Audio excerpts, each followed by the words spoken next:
बेटा good morning. बेटा good morning. ठीक है बेटा सब बच्चे। चलिए तो फटाफट से टॉपिक नया शुरू करेंगे बेटा, and that is financial statements of companies. Financial statement of companies कह लीजिए, या सिंपली फाइनल अकाउंट्स कह लीजिए, एक ही बात है। या प्रिपरेशन ऑफ फाइनल अकाउंट्स, बेटा एक ही बात है, किसी भी नाम से आप इसे बुला सकते हैं। एग्जाम के दृष्टिकोण से बात करें तो 14 से लेकर 14 से लेकर 16 नंबर तक का क्वेश्चन एग्जाम में आपको, बल्कि 16 का तो आता ही नहीं, अब 16 का तो आना बंद हो गया है। 10 से लेकर 12 से लेकर 14 मार्क्स तक का कंटेंट क्वेश्चन एग्जाम में यहां से आपको मिल सकता है। यानी एक बात तो समझ में आ ही गई कि इंपॉर्टेंट है टॉपिक। इस बार भी एग्जाम में फाइनल अकाउंट्स का 14 मार्क्स का क्वेश्चन था। जो क्वेश्चन होते हैं वैसे जनरली उसके 2-2 3-3 पार्ट होते हैं, 4 नंबर का, 6 नंबर का, है ना, कुल मिलाकर 14 नंबर का होता है। लेकिन ये क्वेश्चन जब आएगा तो पूरा एक क्वेश्चन का एक ही पार्ट, ये खुद होगा 14 मार्क्स का। ठीक, तो ये इसकी वेटेज है, यानी समझ सकते हैं आप कि इंपॉर्टेंट है टॉपिक। अब अगर मैं नाम से सुनूं तो नाम तो मेरे को ये पुराना लग रहा है सुना हुआ। बेटा ये नाम सुना है कि नहीं सुना है, ये बताओ पहले। कहां सुना है? 11th में याद है आप फाइनल अकाउंट्स बनाया करते थे, ट्रेडिंग पीएनएल और बैलेंस शीट होती थी। जब मैं फाइनल अकाउंट्स बनाता था तो मेरे लिए मतलब था इसका ट्रेडिंग पीएनएल और बैलेंस शीट। ये हमने क्लास 11th में भी बनाई थी और सीए फाउंडेशन में भी टॉपिक था कि नहीं था? लेकिन वहां जो फाइनल अकाउंट्स बनाते थे वो होते थे फर्म के, प्रोप्राइटरशिप फर्म के, पार्टनरशिप फर्म के। तो वहां तो आप जैसे चाहे मर्जी बना लो। कुछ अगर याद हो आपको पुरानी बात तो ये बनता था ट्रेडिंग पीएनएल, याद आ रहा है कि नहीं आ रहा है, और बैलेंस शीट। जो जो एसेट आई, गुडविल आ गई, लैंड बिल्डिंग आ गई, कैश आ गया, प्लांट मशीनरी आ गई, लिखते गए और बाद में मैच हो गया। लेकिन इस बार फर्क क्या है? इस बार फर्क यह है कि हम बना तो वही फाइनल अकाउंट्स रहे हैं, लेकिन किसके बना रहे हैं? Preparation of final accounts of companies, final accounts of companies.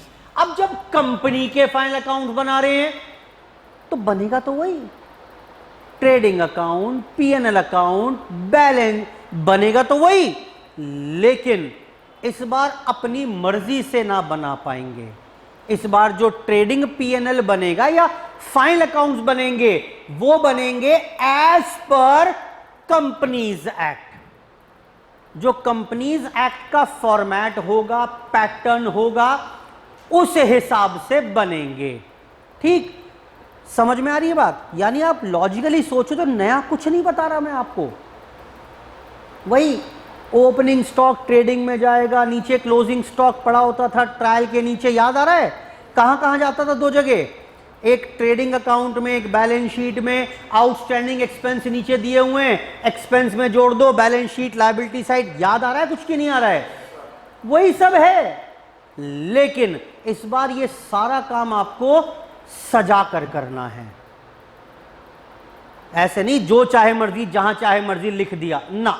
मैं बताऊंगा इस बार मैं बताऊंगा कौन सा आइटम किस हेडिंग में किस जगह पर आएगा और कैसे दिखाना है आपको। ठीक, यानी इस बार जो क्वेश्चन एग्जाम में होगा उस क्वेश्चन में एडजस्टमेंट कम होंगी। 11-12 में याद है 8 और 10 एडजस्टमेंट थी, अभी सीए फाउंडेशन में करके आए, बड़ी सारी एडजस्टमेंट होती थी और बड़ी डिफिकल्ट भी होती थी कई बार। सब कुछ सिंपल होगा। इंपॉर्टेंट क्या होगा, आपको बस चार्ट के आइटम अप्रोप्रिएट प्लेस पर डालना है। तो इसलिए आपको आइटम की समझ होनी चाहिए। जब यहां बनाया था मैंने, पहले गुडविल पहले दिखा दी, कैश दिखा दिया, उसके बाद लैंड बिल्डिंग दिखा दी, को जो चाहे मर्जी जहां जो दिखा दिया। इस बार नहीं कर पाएंगे।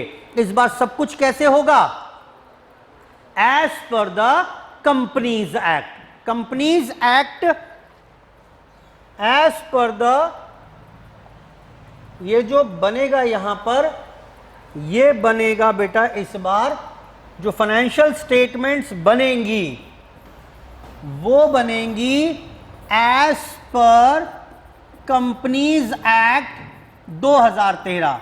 कंपनीज एक्ट 2013 बताएगा मुझे कि भाई आपको ये फाइनेंशियल स्टेटमेंट्स बनानी कैसी हैं। सर ये कंपनीज एक्ट 2013 में कहां लिखा हुआ है, वहां पर है बेटा एक शेड्यूल, शेड्यूल नंबर 3 है।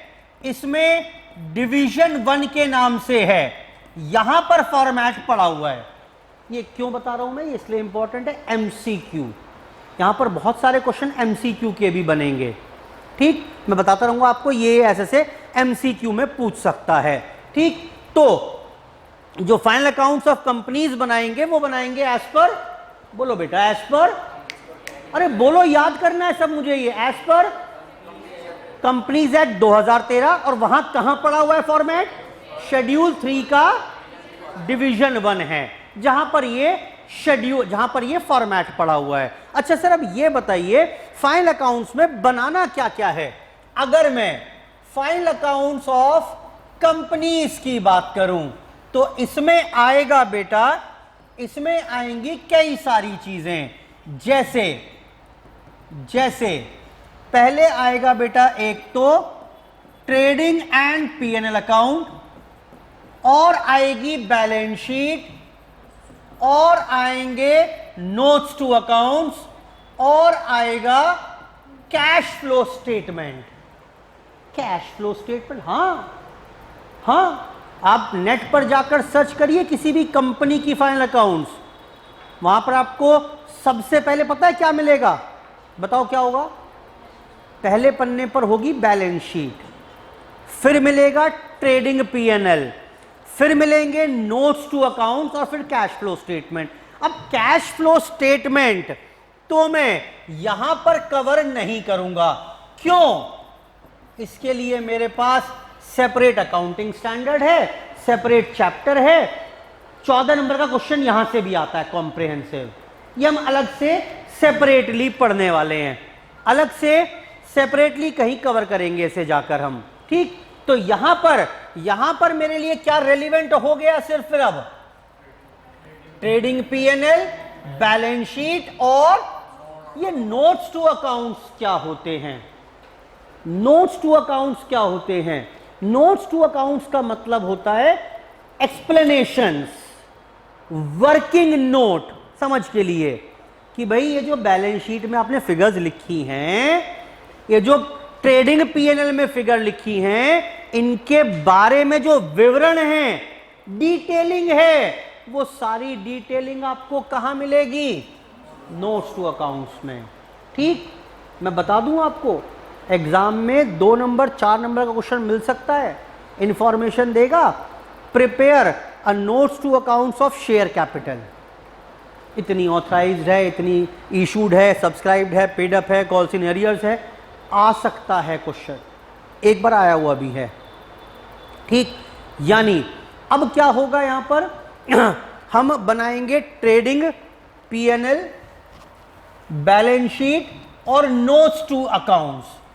तो समझने का प्रयास करें, ये मान लेते हैं हमारी है बैलेंस शीट, और इसके बाद क्या बनेगा फिर, ट्रेडिंग एंड पीएनएल अकाउंट।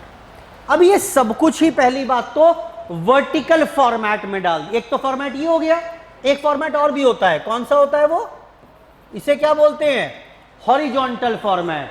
ठीक, जिसमें 2 साइड होती हैं, लायबिलिटी और एसेट। हम अब कंपनीज एक्ट ने कहा ऐसे बनाएंगे। मैंने कहा जी क्यों, वो ठीक तो था फॉर्मेट, टी फॉर्मेट था, right hand side left hand side, ठीक तो था, क्यों ऐसा करने के लिए बोल रहे हो? तो कंपनीज एक्ट ने जवाब दिया, बोला देखो ऐसा है, इंटरनेशनली जितनी भी अकाउंटिंग होती है वो हर जगह टी फॉर्मेट, सॉरी हर जगह वर्टिकल फॉर्मेट ही फॉलो होता है।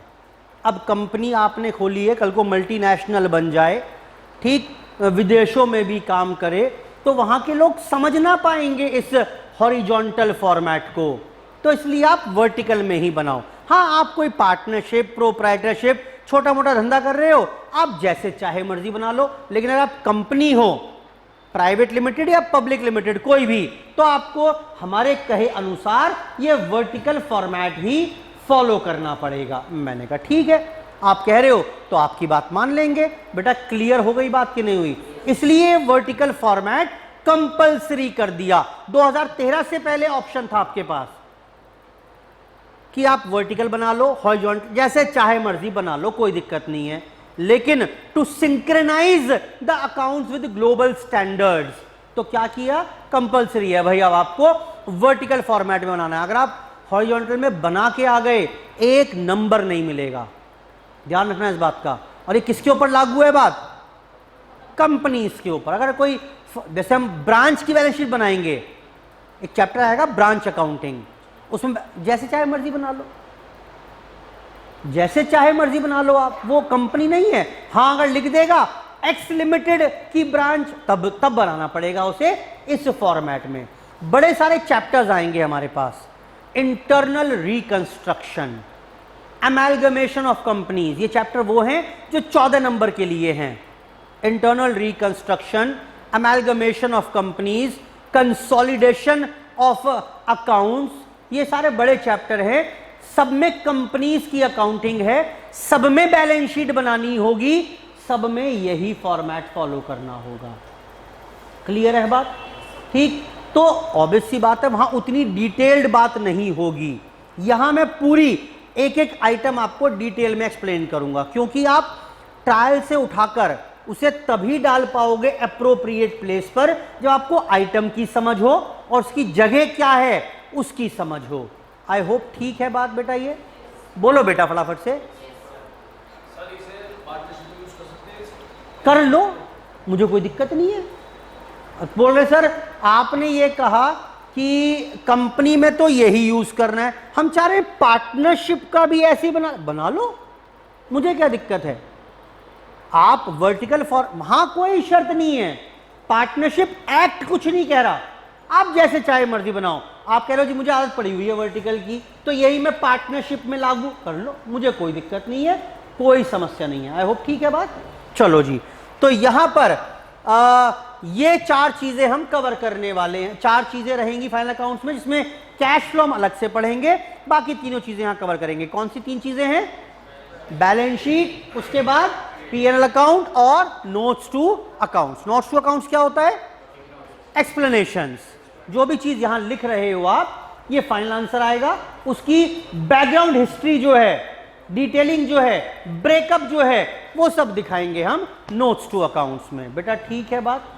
ठीक, अगर आप देखोगे वहां सेकंड पन्ना अपना, तो वहां आपको यही मिलेगा, फॉर्मेट ऑफ बैलेंस शीट। बेटा दिख रहा है कि नहीं दिख रहा है? सिर्फ जितना बोलूंगा उतना पढ़ना, आगे मत भागना बिल्कुल भी, ठीक, आगे मत भागना बिल्कुल भी, वो सिर्फ कन्वीनियंस के लिए है।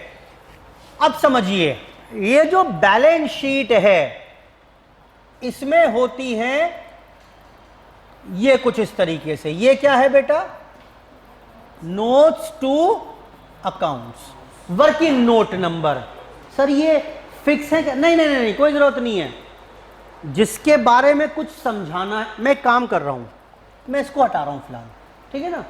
सिर्फ बैलेंस शीट पर फोकस करेंगे। अभी लगेंगे मेरे को 35-40 मिनट कम से कम, पहले सिर्फ इसकी बात करेंगे, ठीक? तो वर्किंग, ये format as it is follow करना है आपको, जो मैं लिखने वाला हूं। नोट्स टू अकाउंट्स, ये क्या है? ये आ जाएंगी बेटा करंट ईयर की फिगर्स, और ये क्या है? कॉरस्पॉन्डिंग प्रीवियस ईयर्स की फिगर। क्यों लिखवा रहा हूं मैं आपसे? क्यों लिखवा रहा हूं? हाँ, जिससे आप इमीडिएट कंपैरिजन कर सको। अच्छा, इस साल की कैपिटल ये है, लास्ट ईयर क्या थी? इस साल की लैंड बिल्डिंग अभी इस साल लैंड बिल्डिंग मेरे पास 2 करोड़ की, लास्ट ईयर क्या थी? क्या बढ़ी या घटी? आप इमीडिएट कंपैरिजन कर पाओगे ना, वरना क्या करना पड़ता? पिछले साल की बैलेंस शीट खोल के देखनी पड़ती। बोलो बेटा। तो इसलिए to have a immediate comparison आप प्रीवियस ईयर फिगर्स भी कॉलम बनाइएगा। ठीक, वो अलग बात है जब हम एग्जाम में जब हम क्वेश्चन करेंगे तो उसमें प्रीवियस फिगर्स ना तो दी होंगी ना मैं बनाऊंगा, लेकिन फॉर्मेट की बात करें तो ये फॉर्मेट है। ठीक, मैं जब क्वेश्चन करूंगा अपना 14 नंबर का, तो उसमें कहीं भी प्रीवियस ईयर फिगर्स की ना जानकारी होगी ना मैं कॉलम बनाऊंगा। बहुत ज्यादा है तो आप बनाकर छोड़ दो, आएगा कुछ नहीं इसमें कभी भी। बेटा ठीक है बात इतनी? अच्छा, अब बैलेंस शीट में 2 साइड होती हैं। कौन कौन सी होती थी? एक तो लायबिलिटी साइड और एक एसेट साइड। ठीक है बात? बोलो बेटा। अब यहां पर 2 नाम दिए गए। पहला नाम है इक्विटी एंड लायबिलिटी, और दूसरा नाम क्या है? एसेट्स। ठीक, तो पूरी बैलेंस शीट को 2 टुकड़ों में तोड़ने वाला हूं मैं। पहली हेडिंग आएगी बेटा यहां पर, क्या है हेडिंग?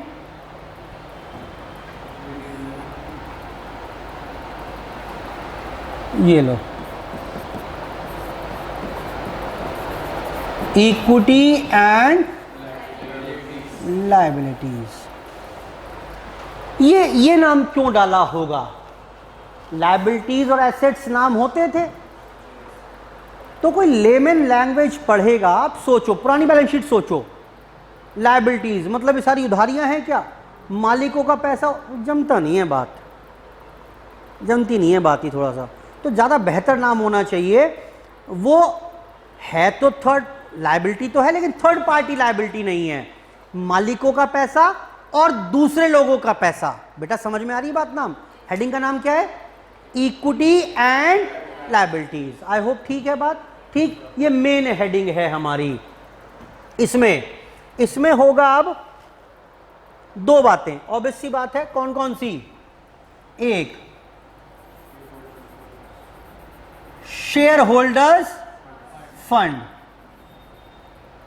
Share holders fund. अब ये शेयर होल्डर्स फंड का मतलब क्या है?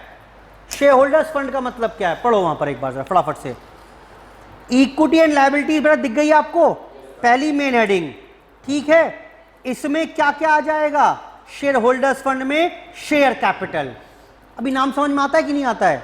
वो जो इक्विटी प्रेफरेंस होती थी वो सारी आ जाएंगी। इसकी वर्किंग नोट कहां पड़ा हुआ है? 1 में। बेटा दिख गया आपको? ये 1 का मतलब क्या बताओ? वर्किंग नोट नंबर 1 है ये बैलेंस शीट पीएनएल के बाद कहीं बना हुआ पड़ा होगा।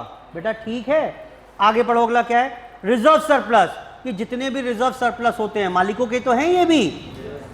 जैसे कौन कौन से?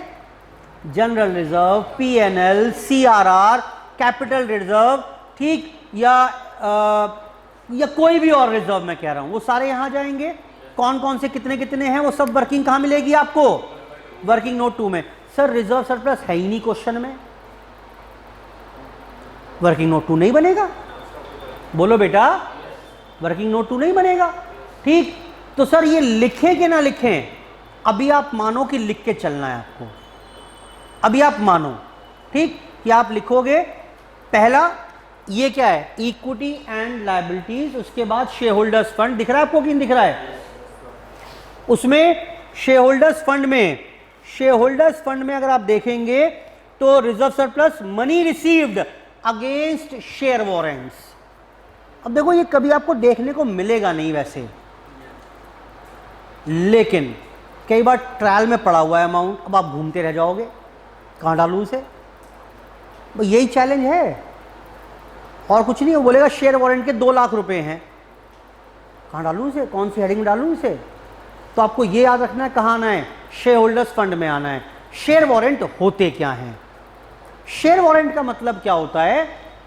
मैंने ऑप्शन दे दिया आपको, मैंने कहा एक काम करो, मेरी कंपनी का शेयर मैं आपको दे दूंगा, ऑप्शन है आपके पास कि आप चाहो तो 2 साल बाद खरीद लेना 200 रुपए में।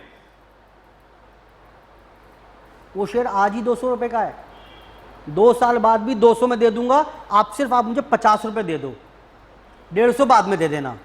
बेटा समझ में आ गई बात कि नहीं आई? क्लियर हो गई बात? फायदा नजर आ रहा है आपको कि नहीं आ रहा?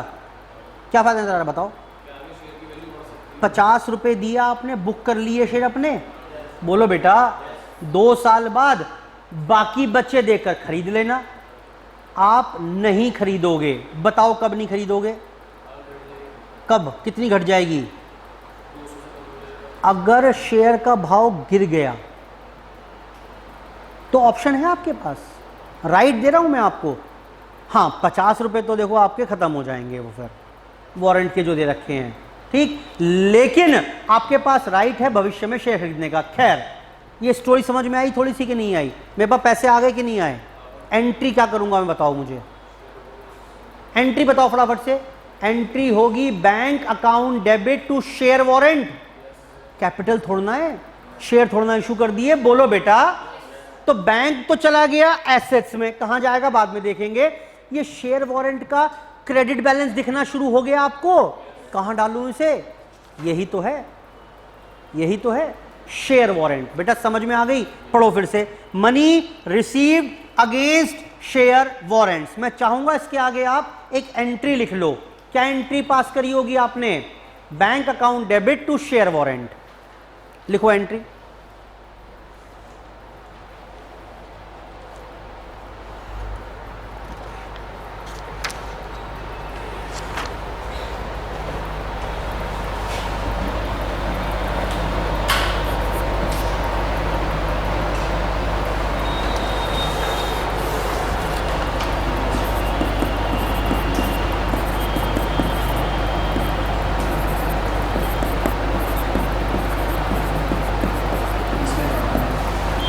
बेटा बताओ समझ में आ रहा है कि नहीं आ रहा है? इतनी बात क्लियर हो गई कि नहीं हुई?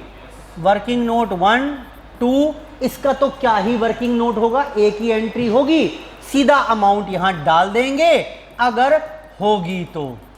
बेटा ठीक है, ये अमाउंट कहां से आएंगी? वर्किंग नोट से आएंगी ये, ठीक। अभी वर्किंग नोट समझना बहुत इंपॉर्टेंट है। अभी तो मैं ऊपर से ओवरव्यू दे रहा हूं एक बार पहले, फिर इनके वर्किंग नोट पर पहुंच जाएंगे, ठीक। दूसरी हेडिंग क्या लिखा हुआ है? Share application money. हिंदी करो, क्या लिखा है ये? अच्छा फिर तो याद करो, जब शेयर इशू करते थे तो क्या एंट्री होती थी पहली? मुझे 1 लाख शेयर इशू करने थे 10 रुपए के भाव पर, ठीक है बेटा।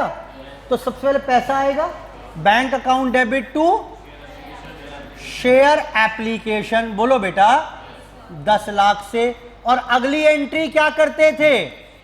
21 दिन का समय है मेरे पास, 10 lakh to equity share capital, share issue कर देंगे। बेटा ठीक है बात? अभी तक ये एंट्री नहीं हुई भाई, ये ही एंट्री मैंने की थी और 31 मार्च आ गई। पैसा आ गया कि नहीं आया एप्लीकेशन का? बोलो बेटा। लेकिन अलॉटमेंट नहीं करा अभी आपने शेयर्स का। बोलो बेटा। तो आप दिमाग में आ रहा है कि नहीं आ रहा है? सिर्फ ये एंट्री किताबों में पड़ी हुई है अभी मेरे पास। अभी शेयर इशू नहीं करे ना, 31 मार्च आ गई, टाइम था मेरे पास, अभी 31 मार्च आ गई। तो बताओ अब ये एप्लीकेशन के 10 लाख रुपए कहां जाएंगे? क्या ये कैपिटल में दिखा दूं? कैपिटल थोड़ा ना ये। बोलो बेटा कहां आएगा? यही तो लिखा है, share application money pending allotment. बेटा क्लियर है? वर्किंग नोट इसका भी कुछ ना होगा भाई, जितना है वो दिखा दिया। क्लियर है बात?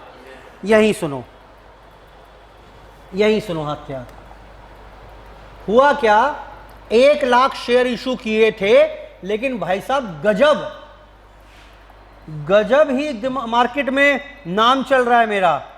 और पता है क्या हुआ, 1.5 लाख एप्लीकेंट्स आ गए, 1.5 लाख एप्लीकेंट्स आ गए। माने कितने पैसे मिल गए होंगे मुझे? 15 लाख। बोलो बेटा, अब क्या होगी इशू की एंट्री बताओ फटाफट से।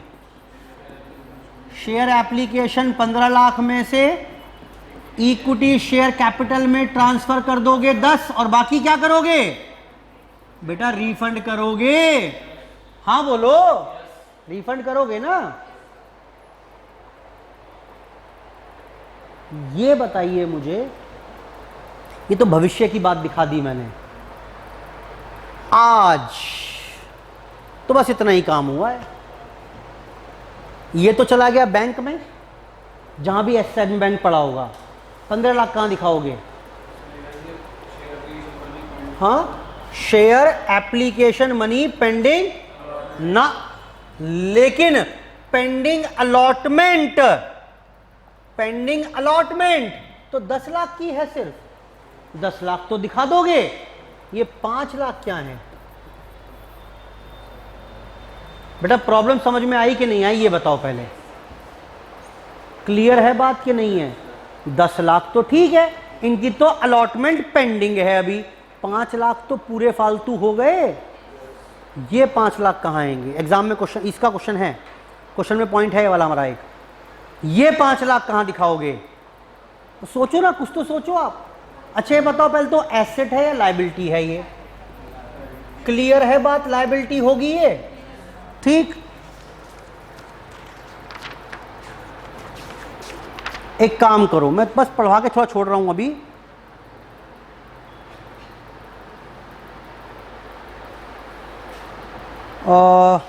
कैसे पहुंचोगे इस पेज पर? ये है नोट नंबर 8 से पहुंचो जरा। नोट नंबर 8 ऊपर ट्रेड पेबल्स लिखा है सबसे ऊपर।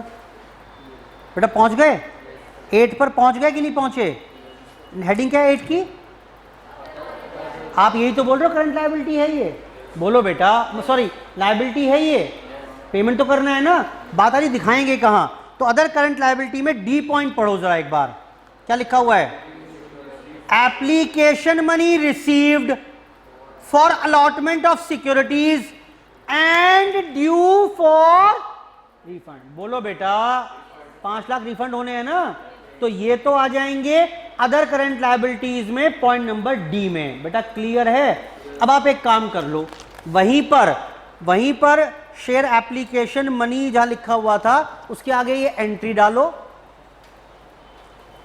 छोटा सा एग्जाम्पल टाइप का, कि 1 लाख शेयर 10 रुपए वाले थे और यहां पर एप्लीकेशन रिसीव हो गई 1.5 लाख शेयर्स की।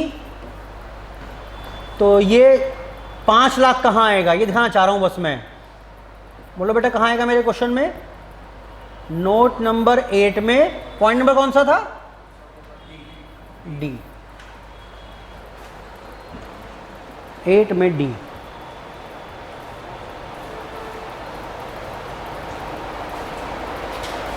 पूरे चैप्टर में बस यही काम करना है, छांटने का, संभालने का, कौन सी चीज कहाँ आनी चाहिए।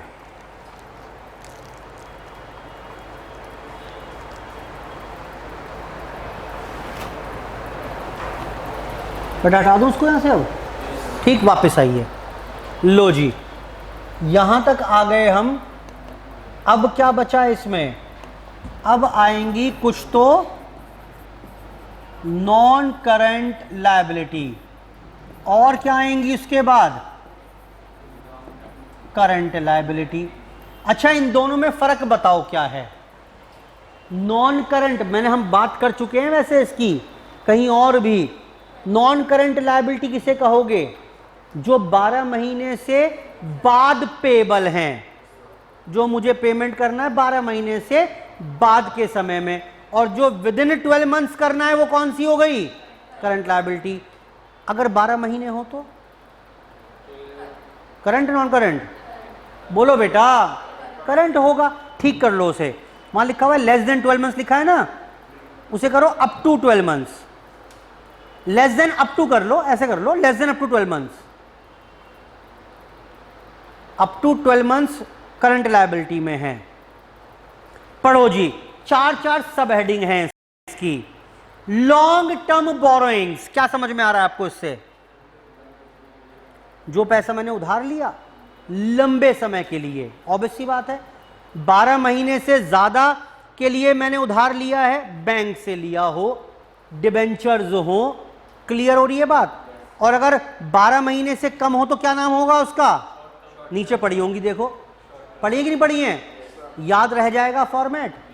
अभी तक मत देखना, मत देखना वहां पर पन्ने पर नीचे, बताओ अभी तक क्या क्या पढ़ा। सबसे पहली हेडिंग क्या है? Equity and liability. उसमें हम इक्विटी की चर्चा शुरू करते हैं। पहले इक्विटी में पहला क्या है? Shareholders fund. Shareholders fund में क्या क्या आएगा? A share capital, B reserve surplus, तीसरा शेयर वारंट हो गया। अच्छा, दूसरा main point share application pending allotment. बोलो बेटा। Third main heading non current liability, चौथी main heading current liability. Non current में पहला कौन सा? लॉन्ग टर्म बोरोइंग्स, और वैसी कॉरस्पॉन्डिंग शॉर्ट टर्म में क्या हो गया? सॉरी, करंट में क्या हो गया? Short term borrowings. समझ में आ रही बात? लॉन्ग टर्म का मतलब 12 महीने से ज्यादा और शॉर्ट टर्म का मतलब 12 महीने तक। आई होप ठीक है बात। आगे आओ, आगे आओ। अब ये खत्म नहीं हुई चर्चा, अब ये सब दोबारा पढ़ने हैं मुझे, अब ये सब दोबारा पढ़ना है मुझे, ठीक। उसके बाद डेफर्ड टैक्स लायबिलिटी। अब ये क्या होता है जी? अभी नहीं समझ में आएगा, AS 22 में इसकी चर्चा है। अभी तो आप ऐसा मानो सीधा दिया होगा क्वेश्चन में आपको, डेफर्ड टैक्स लायबिलिटी यानी कुछ ऐसे समझ लो आप कि सरकार को टैक्स के कुछ पैसे देने हैं मुझे, सरकार को टैक्स के नाम के कुछ पैसे देने हैं, मैंने दिए नहीं अभी तक, निकलते हैं मेरी तरफ, ठीक। ऐसा भी तो हो सकता है मेरे पैसे सरकार के पास निकल जाएं, तो वो क्या हो जाएगी? Deferred tax asset. जरा चेक करो अगले पन्ने पर, नॉन करंट एसेट में पॉइंट नंबर सी दिख रहा है कि नहीं दिख रहा है आपको? Deferred tax asset. बोलो बेटा, आप लिंक कर पा रहे हो बातें? अच्छा एक बात और, एक बैलेंस शीट में दोनों आइटम नहीं आएंगे, वहां ब्रैकेट में लिखा हुआ है नेट। क्या मतलब है इसका? यानी नेट करके दिखाना है आपको, या तो एसेट आएगी या लायबिलिटी आएगी। अगर डीटीए मतलब डेफर्ड टैक्स एसेट 10 लाख की है और डीटीएल 2 लाख की है, तो क्या दिखाओगे? नेट 8 लाख का क्या दिखाओगे आप? डीटीए दिखा दोगे। कहां पर? नॉन करंट एसेट में जाकर। समझ में आ रही है बात? बस इतना ही इंपॉर्टेंट है इसके लिए, और कुछ नहीं है इसमें। आगे आइए। उसके बाद अदर लॉन्ग टर्म लायबिलिटी, कोई और लॉन्ग टर्म लायबिलिटी है तो वो आ जाएगी, और अगर शॉर्ट टर्म होगी तो नीचे पड़ी होगी, देखो अदर करंट लायबिलिटी। बोलो बेटा। और ऐसे ही लॉन्ग टर्म प्रोविजन है कोई तो वो ऊपर आ गया, और शॉर्ट टर्म है तो ये प्रोविजन मतलब याद है प्रोविजन फॉर टैक्स होता था? बोलो बेटा। या कोई और भी प्रकार का प्रोविजन अगर है, प्रोविजन फॉर ग्रेचुटी, AS 15 पढ़कर आए हैं कुछ बच्चे मेरे साथ, ठीक। वो किसी भी प्रकार का अगर प्रोविजन है, अगर लंबे समय के लिए है तो ऊपर आ जाएगा, और कम समय के लिए है, शॉर्ट टर्म के लिए है, तो शॉर्ट टर्म प्रोविजन नीचे आ गया। क्या इतनी बात समझ में आ गई? बीच में एक एसेट और सॉरी लॉन्ग टर्म और शॉर्ट टर्म में एक बात बिगड़ गई, देखो ये बस याद करने का तरीका मात्र बता रहा हूं, बाकी कोई खास बात नहीं है। बिना देखे लिखवाओ मुझे क्या था? लॉन्ग टर्म, दूसरा डेफर्ड टैक्स लायबिलिटी, तीसरा अदर लॉन्ग टर्म और लॉन्ग टर्म प्रोविजंस। यहां भी 4 पॉइंट आने हैं। कौन कौन से? Short term borrowings, other current liabilities, और यहां पर शॉर्ट टर्म, तो यहां पर क्या है एक term? Trade payables. Trade payables समझ में आते हैं? क्रेडिटर्स का पेमेंट भाई, बीपी हो गया, जो धंधा करते वक्त आपने उधारी माल खरीदी है कोई, तो ऑब्वियस सी बात है 12 महीने में ही पे करनी होगी, तो वो यहां आ जाएगी। क्लियर है यहां तक की बात कि नहीं है? अब कुछ के आगे मैंने लिख दिया है वहां पर, अगर आप देखोगे वर्किंग नोट, और कुछ में नहीं लिखा है। किस में लिखा है? ये लिख दिया। वो क्यों लिखा है जानते हो? जिसमें कुछ समझाने के लिए है मेरे पास, वहां तो मैंने लिख दिया है, और जहां कुछ नहीं है समझाने के लिए वो आउटराइटली खत्म कर दिया। 6, 7, 8, 9, और इसके साथ ही मेरी लायबिलिटी साइड फिनिश हो गई। बताओ ये समझ में आ रहा है कि नहीं आ रहा है? इतना क्लियर है बात? हाँ जी।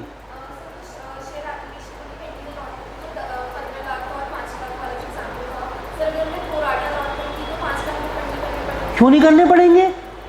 कैसी बात कर रहे हो? अगर एडजस्टमेंट कर रहे हो तो भी है तो लायबिलिटी ना, बनती तो नहीं ना आपकी, तो भी वहीं आएगी, तो भी वहीं आएगी। ठीक, आप ये बोल रहे हो रिफंड नहीं कर रहे, प्रोरेटा कर दिया, तुम एडजस्ट करेंगे, है तो करंट लायबिलिटी ना, एप्लीकेशन के बनते नहीं तो नहीं थे पैसे आपके, वहीं आएगी। ठीक है, ड्यू फॉर रिफंड कह लो उसे, या ड्यू फॉर रिफंड और एडजस्टमेंट। ठीक है, मैं भी ठीक करा दूंगा, वहां पर जब आएंगे जुड़वा दूंगा वर्ड। क्या यहां तक की बात ठीक है? बोलो बेटा, क्या क्या था जरा रिवाइज कर लें एक बार। पहला, जब क्वेश्चन शुरू करेंगे ना हम, तो सबसे पहले मैं फॉर्मेट बनाकर छोड़ दूंगा, क्वेश्चन पढ़ूंगा, वो नोट्स टू अकाउंट में डालता रहूंगा, और फिर नोट्स टू अकाउंट से इस फॉर्मेट में लेकर आऊंगा। क्वेश्चन शुरू करना ही आपको ऐसा है, पूरा फॉर्मेट कॉपी कर दो। कुछ लोग बोलते हैं सर वो शेयर एप्लीकेशन तो कभी होता ही नहीं, शेयर वारंट तो कभी क्वेश्चन में होता ही नहीं, मत लिखो। अरे लिखो ना, ज्ञान पेल क्या हो अपना कि मुझे पता है, वो तो क्वेश्चन में नहीं है इसलिए डैश लगा दिया मैंने आगे।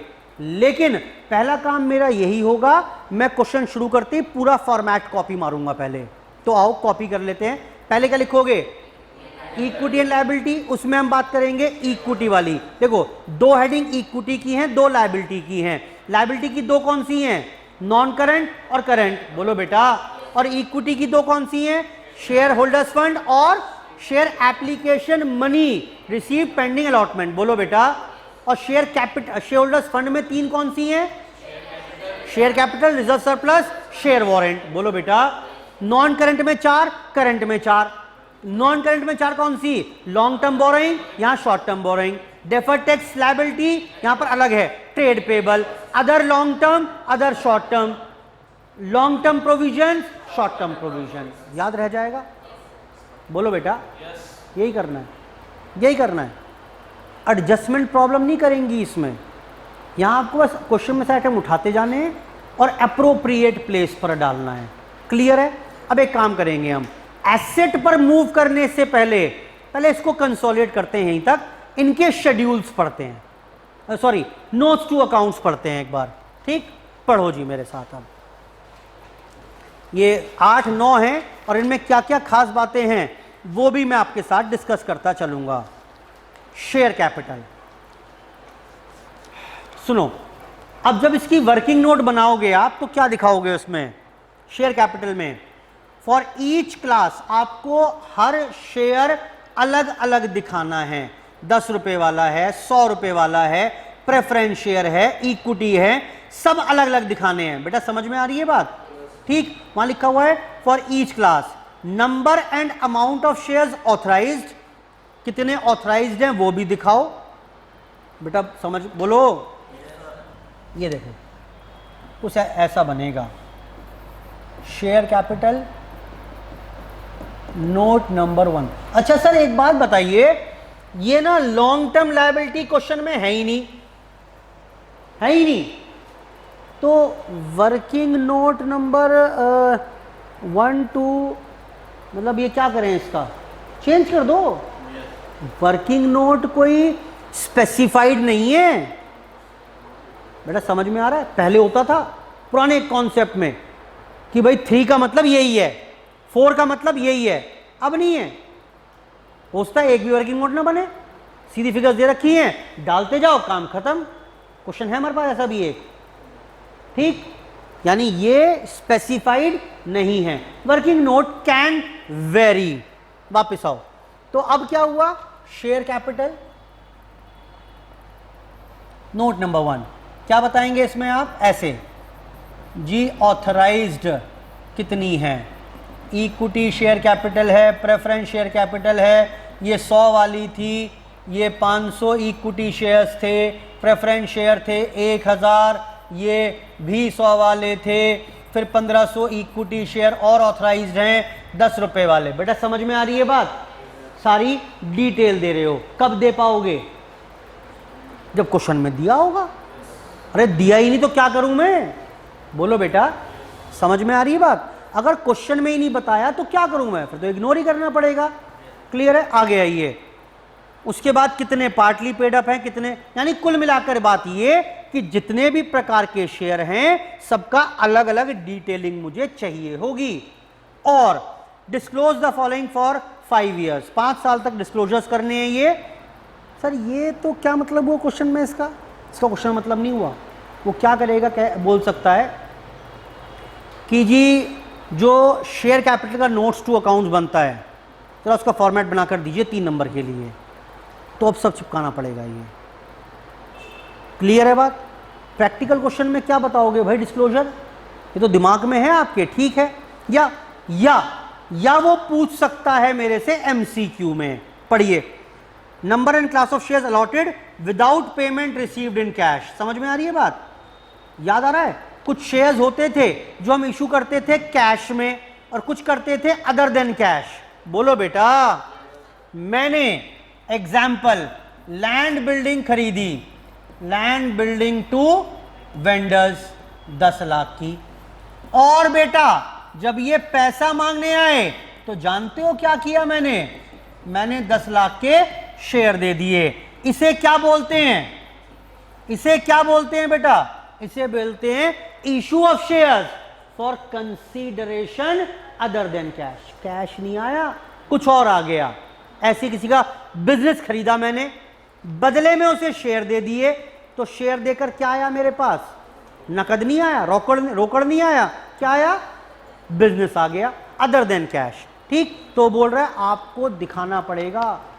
ऊपर तो दिखा दिए शेयर इतने इतने शुगर रखे हैं, बताओ इसमें से इतने तो अदर देन कैश हैं, इतने बोनस मतलब क्या होता है, इतने फ्री में हैं, और इतने मैंने बाय बैक किए हैं।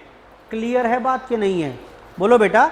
ये आपको डिस्क्लोज करना पड़ेगा फॉर 5 ईयर्स। 5 ईयर्स को डालिए बॉक्स में, वो पूछेगा the disclosure requirement in share capital is required to be disclose for how many years. MCQ में बोल रहा हूं मैं आपको, बना के क्वेश्चन एक 5 ईयर्स।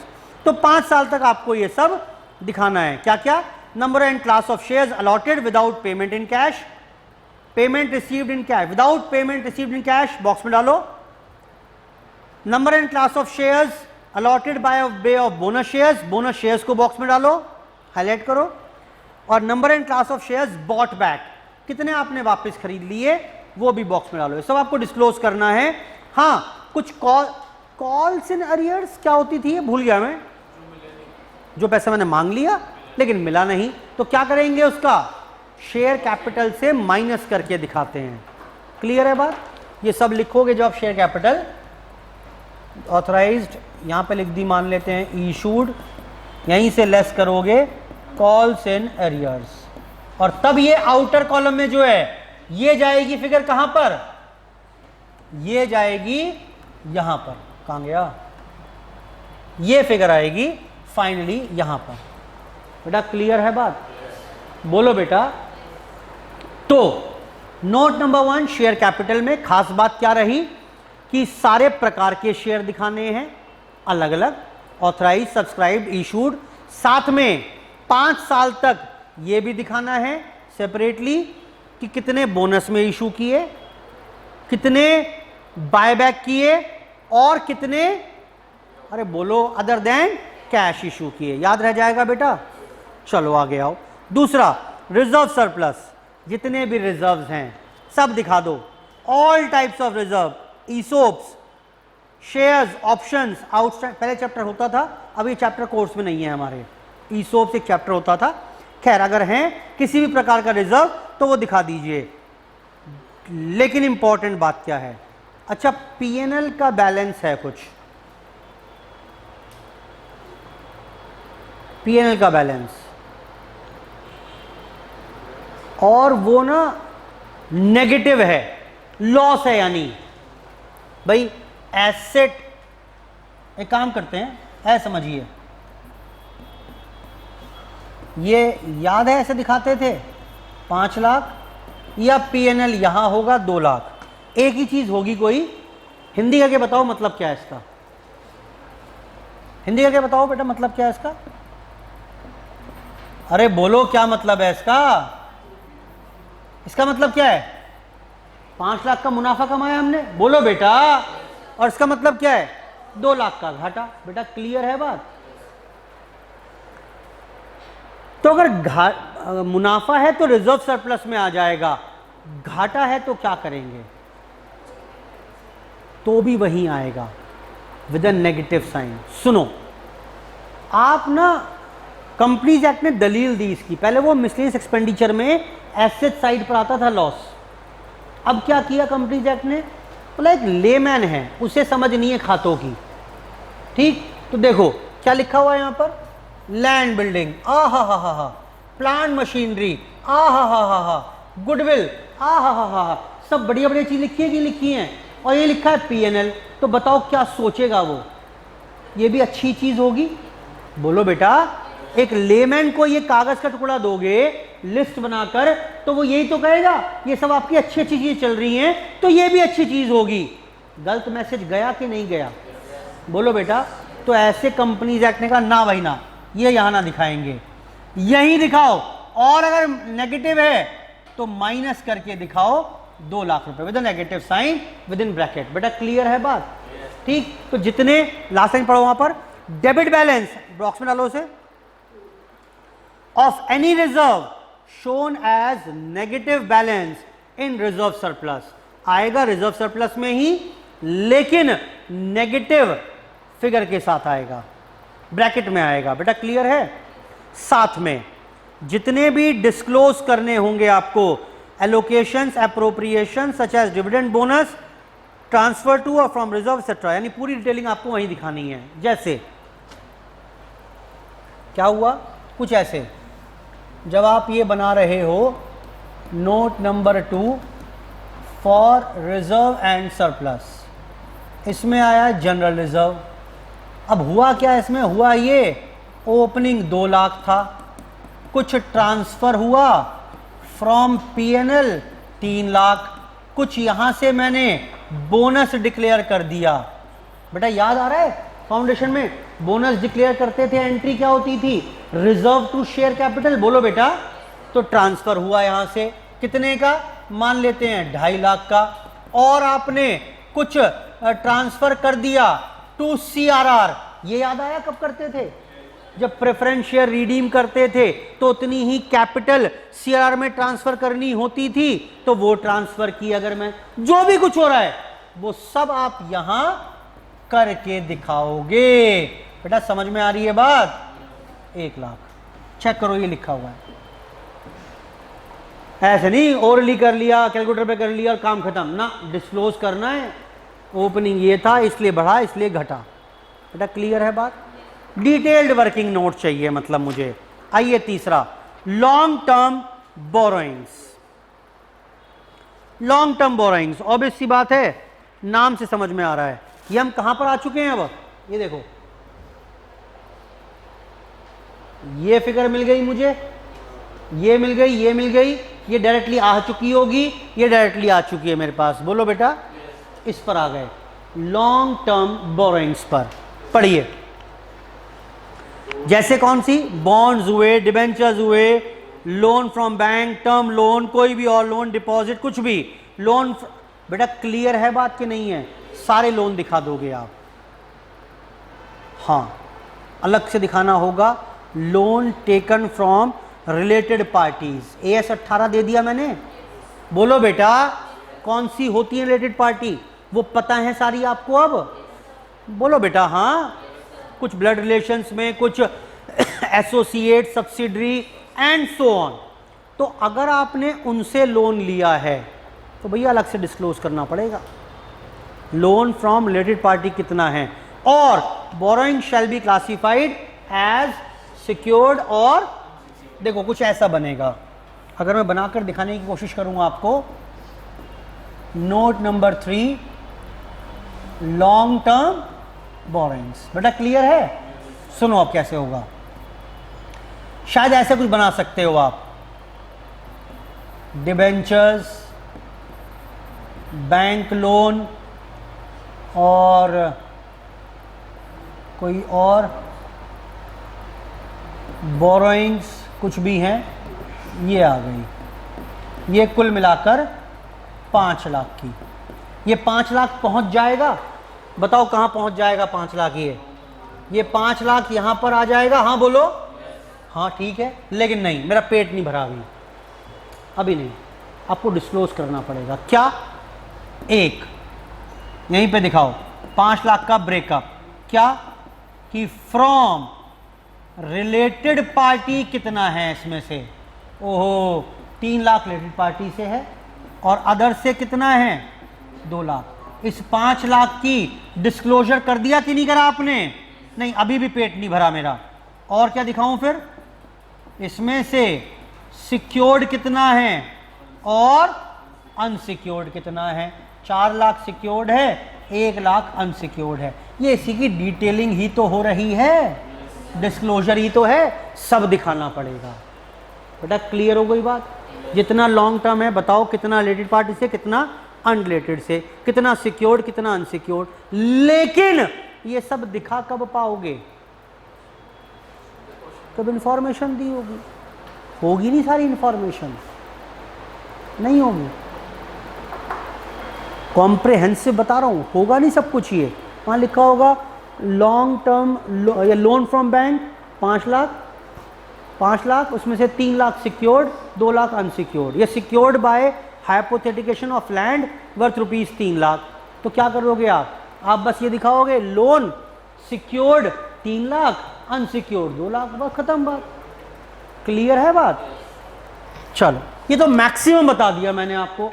अगर भर भर के इंफॉर्मेशन दे ही दी तो ये दिखाएंगे। बेटा क्लियर हो गई बात? तो loan taken from related party अलग दिखाना है, बोरिंग क्लासिफाई करनी है कौन सी सिक्योर्ड है और कौन सी अनसिक्योर्ड है। लॉन्ग टर्म बोरिंग्स के बाद क्या था, बिना पन्ना पलटे बताना। डेफर्ड टैक्स लायबिलिटी, उसकी वर्किंग कोई है नहीं, होगा तो सीधी अमाउंट दे देगा। उसके बाद क्या था? Other long term liability. बोलो बेटा अदर कौन सी? जैसे mainly creditors for PPE, box में डाल लो इसे, यही है मेन। तो ये क्या होता है? पीपीई का मतलब क्या है बेटा? फिक्स्ड एसेट से बोलते हैं। मैंने मशीनरी खरीदी 1 लाख, लो मैं खरीदूं ना, सोचना क्या है, मशीनरी टू वेंडर 10 लाख। बोलो बेटा ये लायबिलिटी है कि नहीं है? बिल्कुल है, पैसा देना है। बोलो बेटा क्या ये जो लायबिलिटी है ये करंट है या लॉन्ग टर्म है? नहीं, जल्दीबाजी कर रहे हो आप। करंट भी हो सकती है, मुझे 6 महीने में इस मशीनरी का भुगतान करना है। जनरली हम लॉन्ग टर्म मानते हैं, जनरली कि भाई एसेट के लिए है, 2, 4, 5 साल में देना होगा। बेटा क्लियर है इतनी बात? अब लायबिलिटी है तो आएगा कहाँ ये? क्या ये लॉन्ग टर्म बोरिंग्स में आएगा? Answer is no. कहाँ आएगा ये आएगा बेटा, लॉन्ग टर्म तो है लेकिन कहाँ आएगा? अदर लॉन्ग टर्म बोरिंग्स में। बेटा क्लियर हो रही है बात कि नहीं हो रही? अदर लॉन्ग टर्म लायबिलिटीज में, अदर लॉन्ग टर्म लायबिलिटीज में। आई होप ठीक है बात इतनी? ठीक, मेनली यही आइटम है जो इसमें आएगा। बाकी कुछ और हो अगर, जो किसी भी हेड में मैं लिख दिया इसलिए, जो कहीं और नहीं मिल रहा आपको तो वो दिखा देना यहाँ पर। मेनली एग्जाम की बात करें, क्वेश्चंस की बात करें, तो ये आइटम मिलेगा आपको, मिलेगा। वो चेक करेगा आपसे कहां डाल रहे हो, आप इसे ऊपर डाल रहे हो या अदर में डाल रहे हो, अदर में आएगा। आई होप ठीक है बात। बिना देखे बताओ अगली हेडिंग क्या थी, लॉन्ग टर्म प्रोविजन। तो फिर शॉर्ट टर्म में क्या क्या था, करंट में क्या क्या था, short term borrowings, trade payables, other short term liability और शॉर्ट टर्म प्रोविजंस। याद आ रहे हैं ना, ये बात धीरे धीरे याद हो जाएगा। आगे आओ, तो लॉन्ग टर्म प्रोविजंस में जो भी प्रोविजंस हैं, provision for employee benefits, provision for decommissioning etcetera, asset, ये AS 10 जब पढ़ेंगे तो बताऊंगा मैं आपको क्या होता है।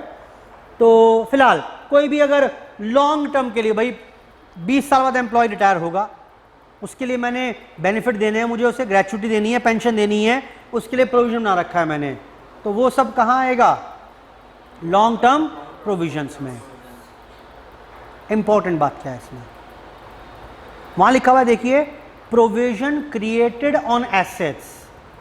जैसे मैंने क्या किया, प्रोविजन फॉर डाउटफुल डेट्स बनाया, डेटर्स के ऊपर प्रोविजन।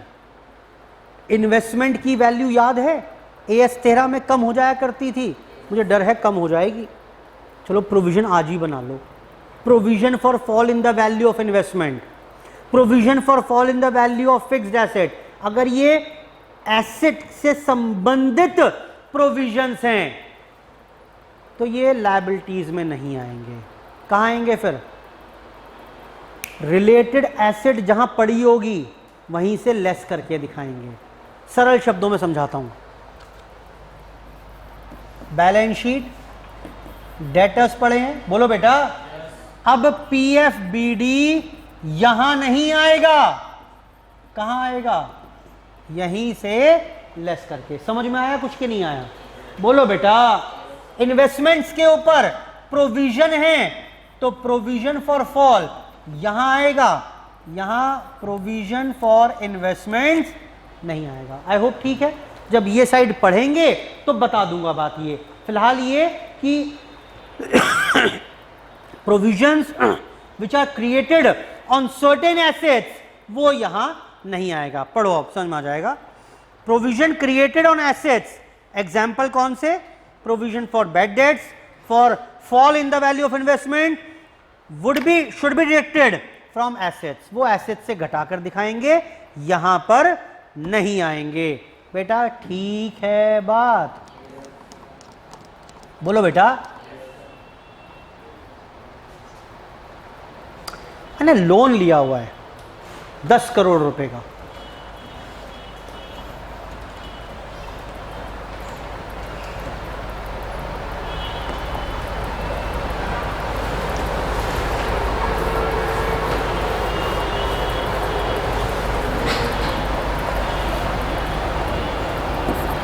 लोन लिया हुआ है मैंने 10 CR का, ठीक, 5 साल की इसकी टर्म है। अब ऐसा तो होगा नहीं कि 5 साल के बाद एकदम पे करोगे आप, बोलो हाँ, धीरे धीरे कुछ पे करना होगा मुझे 5 सालों में, बोलो बेटा। तो मुझे इसमें से मान लेते हैं 1 करोड़ तो करंट ईयर में पे करना है और 4 करोड़ पे करना है इन द कमिंग 4 इयर्स। ये पॉइंट मिलेगा एग्जाम में, ये मिलेगा। मुझे बताओ ये 10 करोड़ का लोन, बैलेंस शीट पड़ी है आपके सामने, कहां दिखाओगे, बोलो बेटा। कॉमन सेंस है वैसे, कोई नई रॉकेट साइंस नहीं पूछ लिया मैंने आपसे, बताओ समझ में आ रही है बात। भाई सर ये जो लॉन्ग टर्म बोरोइंग्स की बात चल रही थी ना, इसमें 4 करोड़ आएंगे, पहली बात तो क्लियर है। और ये 1 करोड़ सर नॉन करंट में तो नहीं आएगा, करंट में आना चाहिए, बोलो बेटा। तो एक करंट में कहां दिखाओगे इसे, ये तो रही बोरोइंग्स, शॉर्ट टर्म बोरोइंग्स जो 12 महीने तक के लिए ली या 12 महीने में ही हैं तो लॉन्ग टर्म, लेकिन अगले 12 महीने में ड्यू होने वाली हैं, बोलो बेटा। पढ़ो अब समझ में आएगा। Short term borrowings, last point पढ़ो पहले। Current मैच्योरिटीज of long term borrowing. लिखो उसके आगे, वेरी इंपॉर्टेंट, मिलेगा एग्जाम में ये। हम मुंह उठा के क्या करेंगे पता है, हम मुंह उठा के पूरे के पूरे 10 करोड़ ना यहाँ लॉन्ग टर्म बोरिंग में डाल देंगे। गलत है भाई, गलत है। क्लियर हो गई बात? एग्जाम्पल लिख भी दिया वहां पर, देखो जरा एक बार। बैंक से लोन लिया 10 करोड़ का 20 साल के लिए, 12 महीने में 0.5 करोड़ ड्यू था, तो ये तो कहां जाएगा, शॉर्ट टर्म बोरिंग। और बाकी 9.5 करोड़ कहां आएगा, ऊपर पड़ा हुआ है। ठीक है, अब पढ़ लो बाकी पॉइंट्स, बाकी आसान है। Loan from bank, from other parties, from related party, classified as secured, unsecured, बाकी सब सिंपल है। लॉन्ग टर्म वाले ही मैंने कॉपी कर रखे हैं। पर फर्क क्या है लॉन्ग टर्म शॉर्ट टर्म में, वो 12 महीने के, ये 12 महीने के अंदर। इनको भी बताना है कितने रिलेटेड पार्टी से हैं, कितने सिक्योर्ड हैं, कितने अनसिक्योर्ड हैं। ठीक, इंपॉर्टेंट बात वो थी, उसका एग्जाम्पल मैंने साथ में डाल दिया। Next, trade payables.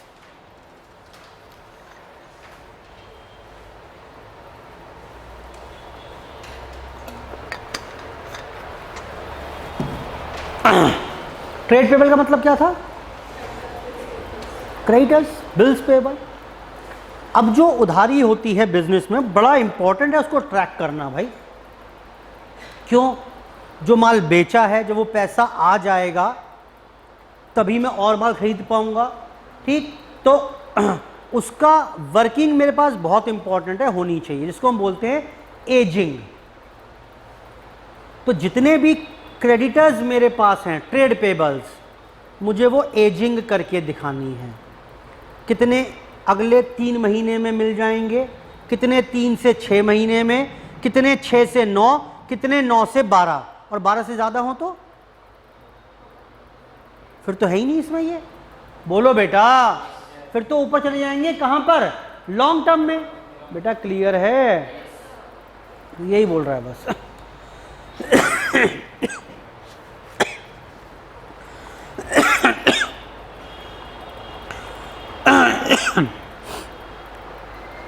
पढ़िए, present trade payables ageing schedule, box में डालो उसको, एजिंग शेड्यूल, ये कीवर्ड है। एजिंग शेड्यूल बनाकर देना है। तो भाई कितने लेस देन 1 ईयर वाले हैं आउटस्टैंडिंग, जो 1 साल से ज़्यादा उधारी देर हो चुकी है, जिसे 1 से 2 साल, 2 से 3 साल, more than 3 years total. All दो ये कभी भी बनाने को नहीं मिलेगा। क्लियर है बात कि नहीं है? ठीक है भाई, ये सब बनवाएगा तो तब जब मुझे डिटेलिंग दे, और डिटेलिंग देगा तो चार्ट बना के डाल ही दूंगा उसमें। बोलो बेटा, कि 1 लाख की उधारी है, कुछ तो 1 साल पुरानी है, कुछ 3 साल पुरानी है, कुछ 5 साल, जितनी इतनी लिमिट देगा उतने का ही मैं चार्ट बना दूंगा। कोई स्टैंडर्ड फॉर्मेट नहीं है ये टेबल का। ये मंथ्स में भी हो सकता है। उसके बाद अदर करंट लायबिलिटीज और जितनी भी दूसरी लायबिलिटीज हैं, जनरली क्या आएगा इसमें, जितने भी इंटरेस्ट आउटस्टैंडिंग्स हैं, ठीक है, वो सब यहां पर आ जाएंगे। पढ़ लीजिए, इतना लोन वोन आपने ले रखा है, इन सब पर इंटरेस्ट भी तो रहेगा। Interest payable on debentures, loans, borrowings, income advance में मिल गई, outstanding expenses, dividend payable, application money बता चुका हूं मैं आपको, अनपेड। अच्छा एक बात बताइए, एक लोन था, मैच्योर हो गया, मुझे आज पे करना है। मैं जब पे करने गया तो भाई साहब घर पे ही नहीं थे, घर पे ही नहीं थे वो। बहुत बार फोन वोन भी किया, कनेक्शन हो नहीं पा रहा उनसे। अब मुझे बताओ क्या करेंगे उसका, देखो क्या होगा वो। पहले जब लोन लिया था 10 करोड़ का, तो बेटा ये कहां पड़ा होगा जरा बताना, अरे बोलो कहां पड़ा होगा, ये पूरा का पूरा लॉन्ग टर्म में होगा कि नहीं होगा, अरे हाँ बोलो। फिर धीरे धीरे कुछ कुछ कहां जाता गया, ये शॉर्ट टर्म में, जैसे जैसे ड्यू होता गया। बोलो बेटा, लेकिन मैं फोन कर करके दुखी हो गया, भाई साहब एक भी किश्त वापस नहीं करी अगले की मैंने, पता नहीं भगवान को प्यारा हो गया क्या हो गया। खैर कोई बात नहीं। अब ये 10 लाख 10 करोड़ का था मान लेते हैं, 10 करोड़ का था, धीरे धीरे खत्म होता गया, ये सारा कहाँ गया, शॉर्ट टर्म में आ गया। बोलो बेटा, अब ये ड्यू हो गया पेमेंट के लिए, लेकिन पेमेंट भी नहीं किया मैंने इसका। 10 में से 0.5 करोड़ यहां आ गया था, नहीं 1 करोड़ आ गया था, ये कितना रह गया था, ऐसा मानो चलो, नहीं ये क्या हो गया,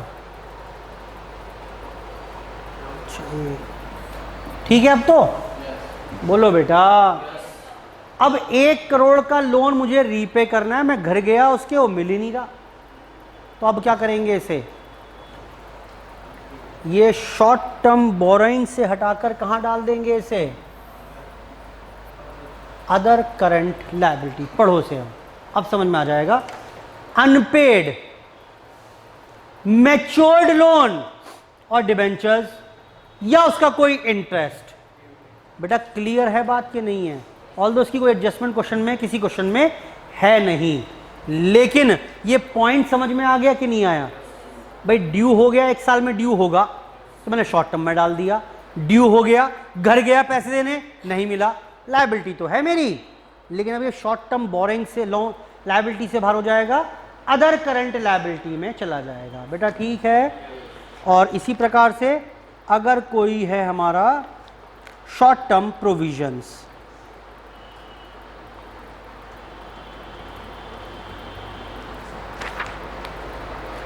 लिख दिया मैंने इसको एग्जाम्पल, देखो अगले पेज पर। 10 ईयर का लोन था 10 करोड़ का, 10 साल पूरे हो गए, 1 करोड़ का अभी भी अनपेड है, तो इसको अब बोरोइंग्स नहीं मानेंगे, ना लॉन्ग टर्म ना शॉर्ट टर्म, तो कहाँ डालेंगे इसे, show under other current liability, unpaid matured loan की हेडिंग में। बेटा ठीक है। तो अगर वहाँ पर पता है क्या होगा, वहाँ लिखा मिल जाएगा अनपेड मैच्योर्ड लोन 2 लाख रुपए, ये क्या है, ये लॉन्ग टर्म है शॉर्ट टर्म है, बस यही करना है आपको, इतना ध्यान रखना है, लॉन्ग टर्म नहीं है शॉर्ट टर्म है। और करंट में भी कहाँ आएगा, अदर करंट में आएगा, ठीक है। करंट में भी शॉर्ट टर्म में नहीं आएगा, अदर करंट में आएगा, मैच्योर हो चुका है। बेटा क्लियर है। कुछ बच्चे ऐसे लॉन्ग टर्म में ही चिपका के आ जाएंगे कि 10 करोड़ की बोरिंग थी 10 साल की, वो हो गई मैच्योर आज, ठीक है, समझ में आती है बात। इतना ही काम करना है आपको क्वेश्चन में जाकर। अगले आइए, शॉर्ट टर्म प्रोविजंस, वही सारे प्रोविजन, कोई शॉर्ट टर्म है, अगर एम्प्लॉय बेनिफिट, अभी तो ये लॉन्ग टर्म था, अभी ये शॉर्ट टर्म हो गया, हाँ बनाता जा रहा हूं, अब वो आखिरी साल आ गया ना, अभी इसी साल तो पेमेंट करना है उसे, तो इस साल जो प्रोविजन बनेगा वो शॉर्ट टर्म हो गया। आगे आइए, ऐसी प्रोविजन फॉर वारंट्स या प्रोविजन, ये इंपॉर्टेंट है, प्रोविजन फॉर टैक्स, लिखो उसके आगे, वेरी इंपॉर्टेंट। ये हमेशा शॉर्ट टर्म रहेगा, क्योंकि हमें सरकार का पैसा, टैक्स का पैसा विद इन अ ईयर देना होता है, ठीक, या कोई और प्रोविजन भी अगर बनता है तो।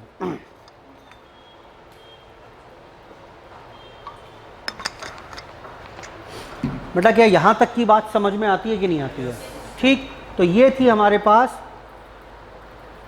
पहली चर्चा, फर्स्ट पार्ट हमने डिस्कस किया यहां पर, ये रहा, ठीक। बैलेंस शीट के फॉर्मेट के ऊपर काम कर रहे हैं। बैलेंस शीट जो कंपनीज एक्ट में बनेगी, वो बनेगी एज पर कंपनीज एक्ट 2013, और 2013 में कहां लिखा हुआ है, शेड्यूल 3 के डिवीजन 1 में लिखा हुआ है। अब ये जो बैलेंस शीट बननी है, इस बैलेंस शीट को वर्टिकल फॉर्मेट में ही बनाना है। वर्टिकल फॉर्मेट में भी आपके पास 2 पार्ट होंगे बैलेंस शीट के। पहले पार्ट का नाम क्या था, इक्विटी एंड लायबिलिटी, दूसरे पार्ट का नाम क्या होगा, एसेट्स। एसेट्स हमने नहीं पढ़ा अभी। इक्विटी एंड लायबिलिटीज में भी 4 सब हेडिंग हैं, कौन कौन सी, पहला share holders fund, share application money pending allotment, non current और करंट। आओ एक एक की बात करते हैं। पहला कौन सा था, शेयर होल्डर्स फंड, इसमें आएंगी इसमें आएगी तीन चीजें, शेयर कैपिटल, रिजर्व सरप्लस और शेयर वारंट। उसके बाद शेयर एप्लीकेशन पेंडिंग अलॉटमेंट, कोई दिक्कत नहीं है। नॉन करंट और करंट, नॉन करंट और करंट दोनों में ही चार चार चीजें। पहला कौन सा? Long term borrowings, short term borrowings, deferred tax liability, trade payables, other long term liabilities, other short term liabilities, long term provisions, short term provisions. आओ एक एक को दोबारा पढ़ते हैं। शेयर होल्डर्स फंड के अंदर चलते हैं, वहां पर पहला नोट्स टू अकाउंट बनेगा शेयर कैपिटल। क्या क्या बातें ध्यान रखनी है मुझे? अच्छा, सारे शेयर अलग क्लास के दिखाने हैं। जितना इंपॉर्टेंट बात, जितना बायबैक हुआ, जितना बोनस हुआ, जितना शेयर्स अदर देन कैश है, वो सब मुझे सेपरेटली दिखाना है। कौन सी शेयर्स को वहीं से लेस करके दिखाएंगे, बोलो बेटा। दूसरा, रिजर्व सरप्लस में खास बात क्या थी? सारे रिजर्व्स आ जाएंगे। हाँ, अगर कोई नेगेटिव है तो वहीं पर आएगा विद अ नेगेटिव साइन। सबका डिटेलिंग वहीं करनी है, कहां से प्लस हुआ, कहां से माइनस हुआ। ठीक। तीसरा, share application money pending, share warrants कोई वर्किंग नहीं है। Share application money pending allotment कोई वर्किंग नहीं है। नॉन करंट में पहला कौन सा था? जितनी भी लॉन्ग टर्म बोरोइंग्स हैं सारी आ जाएंगी। हाँ, जितनी रिलेटेड पार्टीज हैं अलग दिखाना, सिक्योर्ड अनसिक्योर्ड भी अलग दिखाना। अगला कौन सा था? डेफर्ड टैक्स लायबिलिटी, उसकी कोई वर्किंग नहीं है। अगला, अदर लॉन्ग टर्म लायबिलिटी, बेटा बोलो। ठीक, तो अदर लॉन्ग टर्म लायबिलिटी में एक ही बात खास थी, कौन सी? क्रेडिटर्स फॉर पीपीई, एसेट खरीदी, उसके अगर कोई क्रेडिटर हैं तो जनरली वो 1 साल से लंबे समय के होंगे। उसके बाद लॉन्ग टर्म प्रोविजंस, सारे प्रोविजन आ जाएंगे, सिवाय जो एसेट से रिलेटेड प्रोविजंस हैं वो यहां नहीं आएंगे, वो एसेट से, कंसर्न्ड एसेट से लेस करके दिखाएंगे। बेटा क्लियर है? नॉन करंट पर चलते हैं, सॉरी करंट पर चलते हैं। शॉर्ट टर्म बोरोइंग्स, तो सारी बोरोइंग्स शॉर्ट टर्म वाली हैं तो वो यहां आ जाएंगी। ठीक, जितनी रिलेटेड पार्टी से हैं वो दिखाएंगे अलग से, सिक्योर्ड अनसिक्योर्ड वो भी डिस्क्लोज करेंगे। और हाँ, एक बात और, जितनी इस साल क्या हो गई हैं, इस साल ड्यू होने वाली हैं बोरोइंग्स, लॉन्ग टर्म का वो टुकड़ा जो इस साल ही ड्यू होगा वो भी शॉर्ट टर्म में आ जाएगा। ट्रेड पेबल्स में एक ही बात है, एजिंग चार्ट बनाना है आपको, अगर दिया हो तो, कि कौन कौन सी उधारी कितनी कितनी पुरानी हो चुकी है। उसके बाद अदर करंट लायबिलिटीज, बोलो बेटा। अदर करंट लायबिलिटीज में क्या आएगा? सारी बात नॉर्मल है जो भी है। ठीक, जितना भी इंटरेस्ट है आपका, डिविडेंड है या इंटरेस्ट अक्रूड है, इंटरेस्ट अक्रूड डिविडेंड, जितनी भी आउटस्टैंडिंग चीजें हैं वो सारी आ जाएंगी। एक ही बात खास थी, क्या? जो मैच्योर हो गया loan but still not paid, बोलो। और सिमिलरली कोई प्रोविजंस हैं अगर शॉर्ट पीरियड के लिए, उसमें खास बात क्या थी? प्रोविजन फॉर टैक्स, ये आपको ध्यान रखना है। ये आपको ध्यान रखना है। तो इसके साथ ही हमारे पास पहला सेगमेंट खत्म हुआ है लायबिलिटीज वाला। Asset side will start from the next class. आज की चर्चा समाप्त यहीं पर। धन्यवाद, बाय बाय।